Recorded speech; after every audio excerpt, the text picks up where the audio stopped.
செய்திகள். தாவிகாவுக்கு ஆதரவு அளித்த எம்எல்ஏ காமராஜ் அமமுகவில் இருந்து நீக்கினார் டிடிவி தினகரன். அதிமுக, திமுக மற்றும் அந்த கூட்டணியில் உள்ள சில கட்சிகள் இணைந்து என்னை முதல்வராகும் முயற்சியை மேற்கொண்டதாக எனக்கு தகவல் கிடைத்தது என விடுதலை சிறுத்தைகள் கட்சி தலைவர் திருமாவளவன் தெரிவித்தார். சட்டமன்றத்தின் அனைத்து நிகழ்வையும் நேரடியாக ஒளிபரப்ப வேண்டும் என்று பிரேமலதா விஜயகாந்த் கேட்டுக் கொண்டார். நான் தொடர்ந்து சொல்லி வருவது போல நீட்ல ஸ்கேம் இல்ல, நீட்டே ஒரு ஸ்கேம் தான் என தெரிவித்துள்ளார் திமுக தலைவர் மு.க. ஸ்டாலின். நீட் தேர்வு ரத்து செய்யப்பட்ட நிலையில் மறு தேர்வுக்கு கட்டணம் வசூலிக்கப்படாது என்று தேசிய தேர்வு முகமை செவ்வாய்க்கிழமை தெரிவித்துள்ளது. கோடை காலத்தில் தண்ணீர் பிரச்சினை வரக்கூடாது என அதிகாரிகளுக்கு முதல்வர் விஜய் உத்தரவிட்டார். அசாம் முதல்வராக மீண்டும் ஹிமந்த பிஸ்வா சர்மா பொறுப்பேற்றுக் கொண்டார். பதவியேற்பு விழாவில் பிரதமர் மோடி உள்ளிட்டோர் பங்கேற்றனர். மந்திரி பதவிக்காக தாவேகாவிடம் மண்டியிட்ட சி.வி. சண்முகம் தரப்பு என அதிமுக அறிக்கை. விரிவான செய்திகள். சட்டசபை தேர்தலில் மன்னார்குடி தொகுதியில் திமுக வேட்பாளர் டி.ஆர்.பி. ராஜாவை எதிர்த்து அமமுக வேட்பாளர் காமராஜ் போட்டியிட்டார். இதில் காமராஜ் வெற்றி பெற்று எம்எல்ஏ ஆனார். தேர்தல் முடிந்த சில நாட்களில் தாவேகாவுக்கு ஆதரவு கடிதம் ஒன்றை அவர் அளித்துவிட்டதாக வெளியான வீடியோ சர்ச்சையானது. இந்நிலையில் அமமுக பொதுச் செயலர் டிடிவி தினகரன் தனது எக்ஸ் பக்கத்தில் அமமுக மன்னார்குடி சட்டப்பேரவை உறுப்பினர் எஸ். காமராஜ் கட்சியின் நிலைப்பாட்டை மீறி இன்று சட்டப்பேரவையில் தன்னிச்சையாக தமிழக வெற்றிக் கழகத்திற்கு தனது ஆதரவை தெரிவித்திருப்பது கட்சியின் கேள்விக்குள்ளாக்கும் கோட்பாடுகளும் முரணானது. எனவே காமராஜ் கழகத்தின் அடிப்படை உறுப்பினர் பொறுப்பு உட்பட அனைத்து பொறுப்புகளில் இருந்தும் இன்று முதல் நீக்கி வைக்கப்படுகிறார் என்பதை தெரிவித்துக் கொள்கிறேன் என்று தெரிவிக்கப்பட்டுள்ளது. சென்னையில் நிருபர்களை சந்தித்த திருமாவளவன், ஜனாதிபதி ஆட்சி வந்துவிடக்கூடாது என்பதற்காக எங்களது ஆதரவை தாவேகாவுக்கு வெளியே இருந்து வழங்கி இருக்கிறோம் என தெரிவித்த அவரிடம், திமுக, அதிமுக இணைந்து திருமாவளவனை முதல்வராக்க முயன்றதாக ஒரு தகவல் வெளியானதாக நிருபர்கள் எழுப்பிய கேள்விக்கு, அதிமுக, திமுக மற்றும் அந்த கூட்டணியில் உள்ள சில கட்சிகள் இணைந்து என்னை முதல்வராக்கும் முயற்சியை மேற்கொண்டதாக எனக்கு தகவல் கிடைத்தது. ஆனால் அதற்கு நாங்கள் இணங்கவில்லை.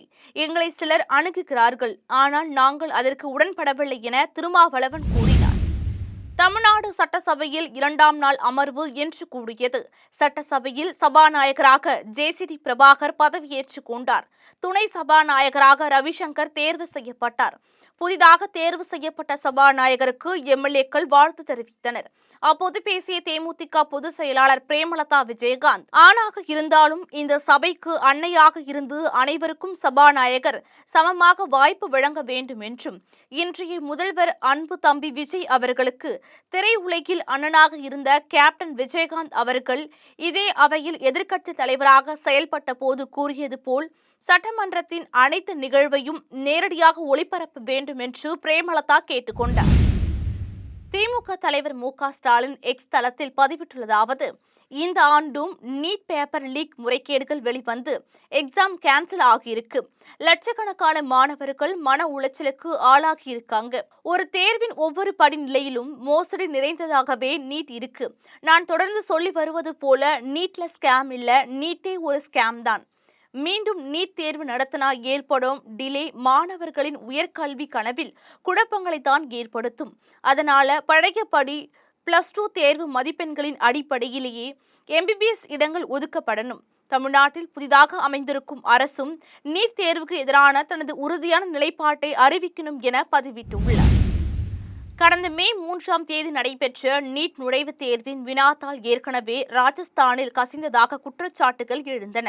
இதனை விசாரித்த ராஜஸ்தான் சிறப்பு விசாரணை குழு மே 3 அன்று நடைபெற்ற தேர்வில் இடம்பெற்றிருந்த கேள்விகளைப் போலவே சுமார் 140 கேள்விகள் இடம்பெற்றிருந்ததாக கைகளால் எழுதப்பட்ட மாதிரி வினாத்தாளை கைப்பற்றினர். இந்த நிலையில் மே 3 அன்று நடைபெற்ற நீட் நுழைவுத் தேர்வை ரத்து செய்வதாக தேசிய தேர்வு முகமை செவ்வாய்க்கிழமை அறிவித்துள்ளது. மேலும் மறுதேர்வு நடத்தப்படும் தேதி விரைவில் அறிவிக்கப்படும் என்றும், கூடுதல் தேர்வு கட்டணம் எதுவும் வசூலிக்கப்படாது, மாணவர்கள் ஏற்கனவே செலுத்திய கட்டணங்கள் அவர்களுக்கு திருப்பி அளிக்கப்படும் என்றும் அதில் குறிப்பிடப்பட்டுள்ளது.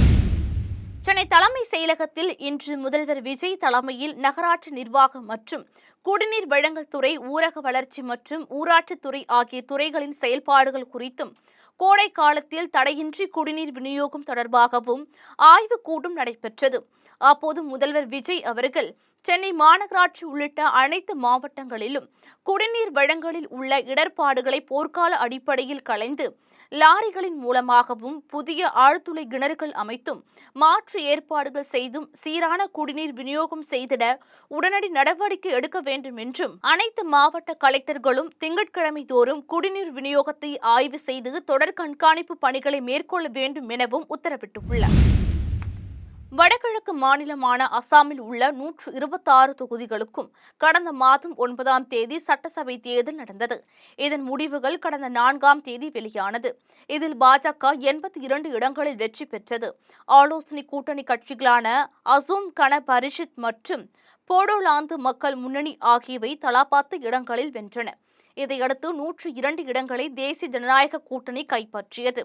இதன் வாயிலாக அசாமில் ஹாட்ரி வெற்றியை பாஜக கைப்பற்றியது. பாஜக தனி பெரும்பான்மையுடன் வெற்றி பெற்றுள்ள நிலையில் சர்மாவின் தலைமைத்துவத்திற்கு அங்கீகாரம் அளிக்கும் விதமாக 2வது முறையாக இன்று முதல்வராக ஹிமந்த பீஸ்வ சர்மா பொறுப்பேற்றார். அவருக்கு கவர்னர் லக்ஷ்மண பிரசாந்த் ஆச்சாரியா பதவி பிரமாணம் செய்து வைத்தார். குவஹாத்தியில் உள்ள கால்நடை அறிவியல் கல்லூரி மைதானத்தில் நடந்த பதவியேற்கும் விழாவில் பிரதமர் மோடி சிறப்பு விருந்தினராக பங்கேற்றார்.